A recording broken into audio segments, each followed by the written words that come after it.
Good morning, नमस्कार। आप सभी का फिर से एक बार स्वागत है फिजिक्स ड्रिंक्स में।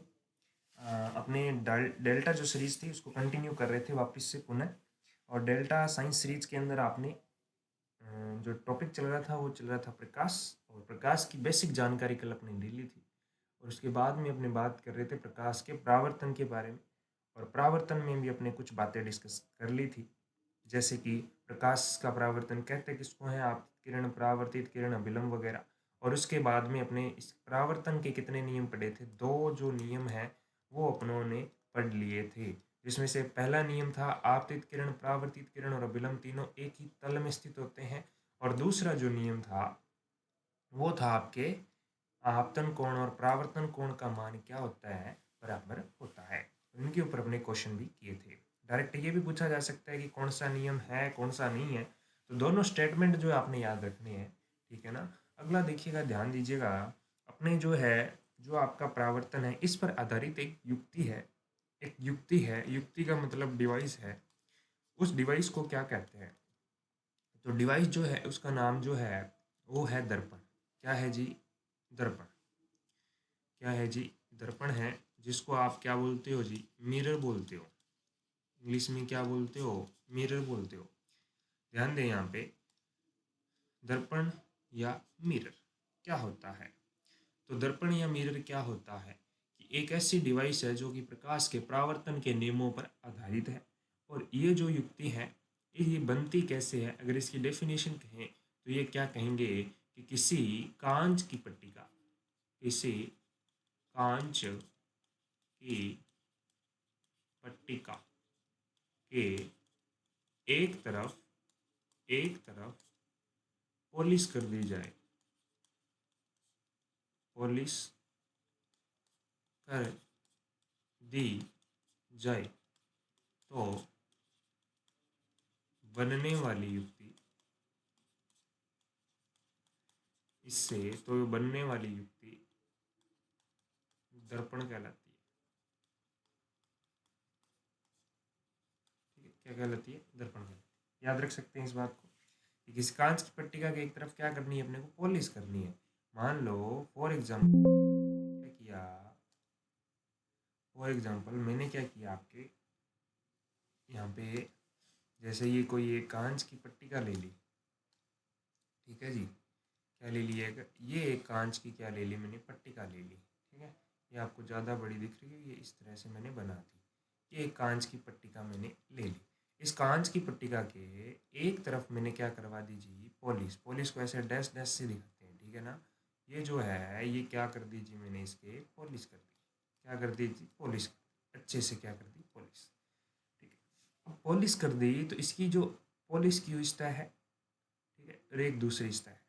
अब होगा क्या कि प्रकाश किरण जो है इसके टकराने के बाद, जैसे इधर से आई है सूर्य की प्रकाश की किरण, इसके टकराएगी, इधर तो जा नहीं पाएगी तो इससे टकरा के वापस उसी दिशा में लौट जाएगी। इस घटना को परावर्तन कहते हैं।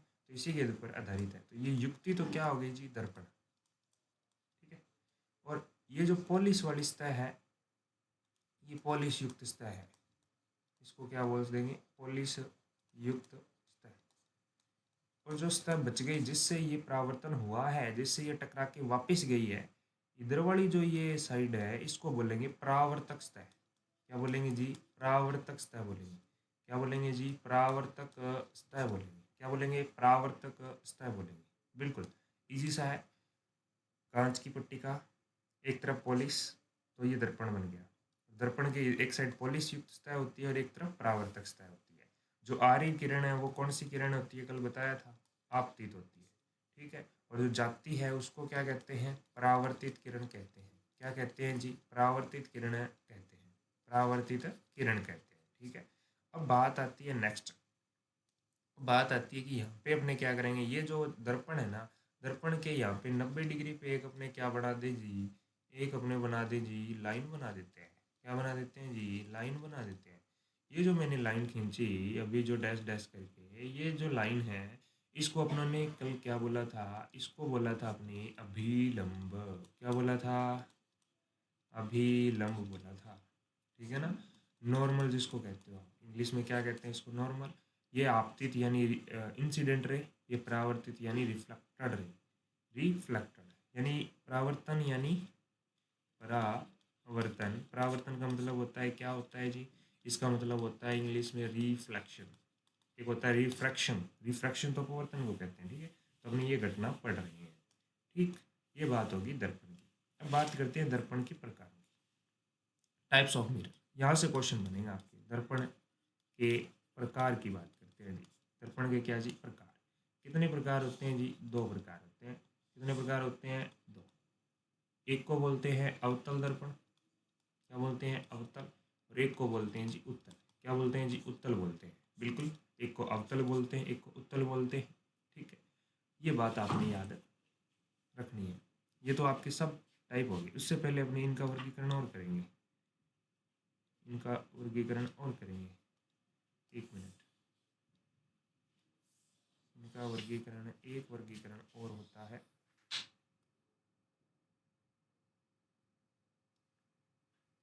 इनका एक वर्गीकरण और होता है। इससे पहले एक होता है गोलीय दर्पण, एक होता है समतल दर्पण। कौन सा होता है, एक होता है गोलीय, एक होता है समतल, ठीक है। ये चीज़ थोड़ी सी अपने को ध्यान देनी है। यहाँ पे दर्पण के कितने प्रकार हो गए, दो। कितने हो गए, दो। एक को बोलते हैं समतल, कौन सा बोलते हैं, समतल दर्पण। कौन सा दर्पण, समतल दर्पण। एक को बोलते हैं गोलीय दर्पण, कौन सा, गोलीय दर्पण, ठीक है। और गोलीय दर्पण आगे कितने प्रकार का होता है, दो प्रकार का होता है। कितने प्रकार का होता है, दो प्रकार का होता है, ये वाला उत्तल और अवतल, ठीक है। अब देखो, समतल दर्पण जो है, इसमें जो परावर्तक पृष्ठ था, कौन सा पृष्ठ, परावर्तक पृष्ठ, वो क्या होता है, समतल होता है, बिल्कुल फ्लैट होता है, ठीक है। उसमें कोई भी झुकाव नहीं होता, ठीक है। जैसे अपने बनाए, तो ये जैसे मैंने ये बना दिया। अब इसके अंदर क्या है, इसका परावर्तक पृष्ठ क्या होगा, बिल्कुल सीधा, है ना, समतल होगा, तो इसको क्या कहेंगे, समतल दर्पण कहेंगे, ठीक है।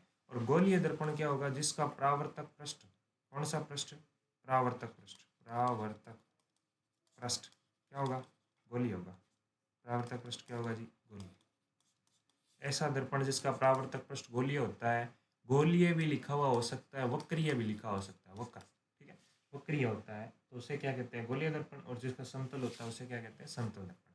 ये भी आगे कितने प्रकार के, दो प्रकार के, अवतल और कौन सा हो गया जी, उत्तल हो गया। अवतल में क्या होता है, देखो, अवतल दर्पण जिसका परावर्तक पृष्ठ अंदर की ओर धसा हुआ होता है, कौन सा पृष्ठ, परावर्तक पृष्ठ। कौन सा पृष्ठ, परावर्तक पृष्ठ की बात करनी है अपने, पॉलिश वाले की नहीं करनी। जिसका परावर्तक पृष्ठ समतल वो समतल, जिसका गोलीय या वक्रीय वो कौन सा, गोलीय दर्पण कहलाएगा। गोलीय में, जिसमें ऐसे, गोलीय में दो बनेंगे, एक ऐसे बनेगा, एक ऐसे बनेगा। इसमें एक तरफ तो पॉलिश यहाँ कर दी, जैसे मैंने बाहर वाली साइड कर दी, एक में पॉलिश मैंने अंदर वाली साइड कर दी। अब इसमें तो क्या होगा, जो परावर्तक पृष्ठ है वो अंदर वाला बनेगा, कौन सा बनेगा, अंदर वाला। ऐसे अंदर, ऐसे अवतल, ऐसे अंदर, ऐसे अवतल। और इसमें क्या होगा, उभरा हुआ होगा। इसमें परावर्तक पृष्ठ क्या होगा, उभरा हुआ होगा। ऊ से उभरा हुआ होता है, और ऊ से क्या होता है, उत्तल होता है। ऊ से उभरा हुआ होता है और ऊ से क्या होता है, उत्तल होता है, ठीक है।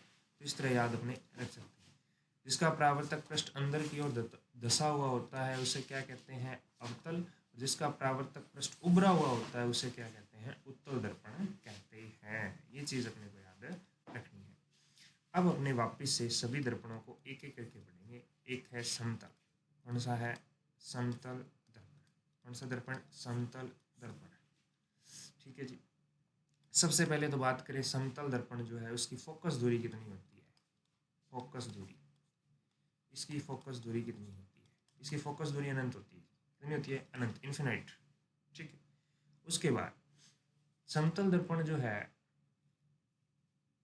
समतल दर्पण, इसके अंदर आपके जो प्रतिबिंब बनते हैं वो कैसे बनते हैं, आभासी बनते हैं, सीधे बनते हैं, आभासी बनता है, सीधा बनता है, और पार्श्व परावर्तित बनते हैं। कैसे बनते हैं, पार्श्व परावर्तित। पार्श्व परावर्तित का मतलब होता है कि जो साइड लेफ्ट है वो राइट दिखेगी, जो साइड राइट है वो लेफ्ट दिखेगी। ये कौन सा होता है, पार्श्व परावर्तित होता है, इसका मतलब। तो आभासी बनाता है, सीधा बनाता है, और पार्श्व परावर्तित। आभासी का मतलब है दर्पण के पीछे बनना, दर्पण के पीछे बनना, दर्पण के पीछे, ठीक है, हाँ जी।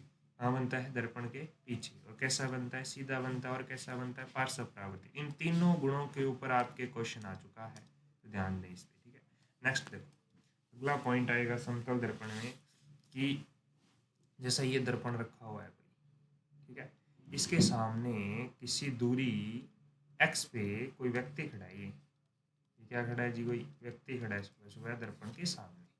ठीक है, तो ये दर्पण जो है, इसकी दर्पण के पीछे कितनी दूरी पे बनेगी ये फोटो जो है? दर्पण से कितनी दूरी? x दूरी। दर्पण से कितनी दूरी पर बनेगा? x दूरी पे बनेगा। ये बात भी आपने याद रखनी है। ठीक, नेक्स्ट पॉइंट याद रखना आपने कि इसकी हाइट क्या बनेगी? हाइट क्या बनेगी? हाइट भी सेम बनेगी। हाइट भी क्या बनेगी जी? सेम बनेगी। याद रखना इस बात को, इस बात को याद रखना। ठीक है, अगली नेक्स्ट पॉइंट जो है, नेक्स्ट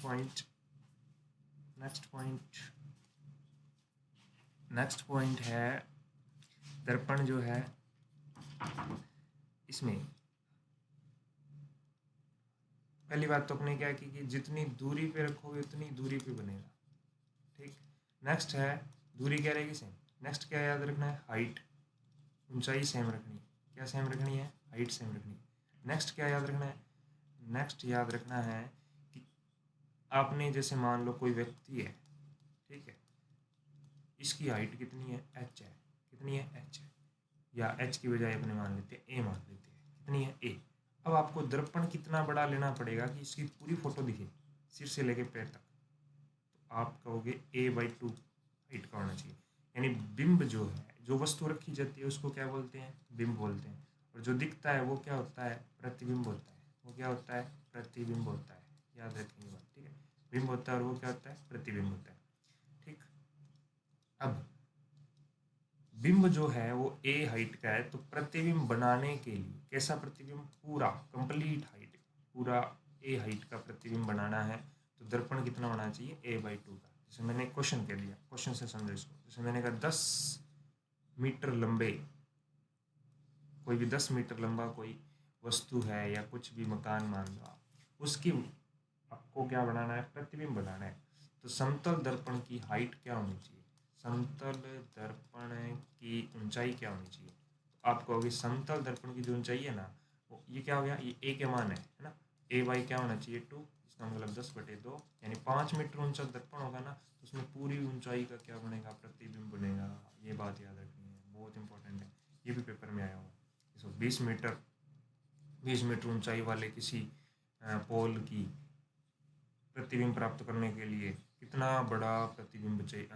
दर्पण चाहिए, सॉरी दर्पण चाहिए। तो आप कहोगे दर्पण कितना बड़ा चाहिए? 10 मीटर का चाहिए। बस बात खत्म। क्या क्या बात पढ़ी हमने? एक तो समतल दर्पण जो है आपके, वापिस यहीं से देख लेते हैं। समतल दर्पण जो है उसकी फोकस दूरी क्या? अनंत बताई। आभासी, सीधा और पार्श्व परावर्तित बनाता है। दर्पण के पीछे बनता है। आभासी का मतलब पार्श्व परावर्तित, यानी लेफ्ट राइट, राइट लेफ्ट हो जाता है। और अगली बात, जितनी दूरी पे रखा उतनी दूरी पे बनेगा। हाइट जो है वो सेम बनेगी। नेक्स्ट क्या है? दर्पण जो है, इसमें आपको एक नई चीज़ ये बताई कि आपके प्रतिबिंब की हाइट कितनी होनी चाहिए? बिंब जो है उसकी पूरी हाइट का प्रतिबिंब देखने के लिए, तो आप कहोगे जितनी ऊंचाई का है उससे आधी दूरी का होना चाहिए। नेक्स्ट एक पॉइंट और याद रख लें आप, जो कि क्वेश्चन की फॉर्म में दे रहा हूँ, कि आपको दिया कि दर्पण से 10 मीटर की दूरी पर कोई व्यक्ति खड़ा है। यदि उससे 10 मीटर की दूरी पे खड़ा है, तो बिंब ये रहा, बनने वाले प्रतिबिंब यहाँ पे बनेगा, इससे 10 सेंटीमीटर दूरी पे। ठीक, तो इन दोनों के बीच की दूरी पूछे तब कितनी होगी? ये कितनी थी? 10। ये भी कितनी? 10। टोटल कितनी होगी? 20। मैंने ध्यान देने कि बिंब और प्रतिबिंब पूछा है या बिंब और दर्पण पूछा है, ये कन्फ्यूज होता है। बिंब और दर्पण पूछे तब तो यही होगी, दर्पण और प्रतिबिंब पूछे तब ये होगी। अगर टोटल पूछिए बिंब से प्रतिबिंब, तो ये दोनों जोड़नी पड़ेगी। ठीक, नेक्स्ट अपनी अगली क्लास में पढ़ेंगे। धन्यवाद।